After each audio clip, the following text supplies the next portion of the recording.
Shukrani sana Esther Mtebe kwa kuweza kutupitisha katika habari za michezo na burudani, na ndivyo ambavyo tunatamatisha habari yetu ya kutwa nzima leo kutoka hapa Channel 10+. Mimi ni Fatma Hassan na kuacha na utabiri wa hali ya hewa kwa saa 24 zijazo.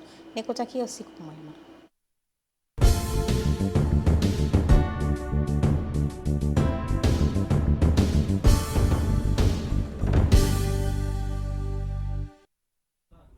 Habari za wakati huu na karibu katika utabiri wa hali ya hewa, na tukianza na usiku wa leo, ni matarajio yetu kuwa maeneo ya ukanda wa pwani kaskazini, maeneo haya yanatajwa kuwa na hali ya mawingu kiasi, mvua nyepesi katika maeneo machache, wakati maeneo mengine ya nchi yanayosalia, maeneo haya yanatajwa kuwa makavu na upepo unatajwa kuvuma kwa kasi ya kilomita 20 kwa saa katika ziwa Victoria, ziwa Tanganyika, ziwa Rukwa pamoja na ukanda wote wa pwani, lakini pia kwa kasi ya kilomita 30 kwa saa katika ziwa Nyasa, na hivyo hali ya bahari inatajwa kuwa na mawimbi madogo. Na kwa siku ya kesho ni matarajio yetu kuwa maeneo ya ukanda wa pwani kaskazini, huku kunatajwa kuwa na hali ya mawingu kiasi, mvua katika maeneo machache pamoja na vipindi vya jua.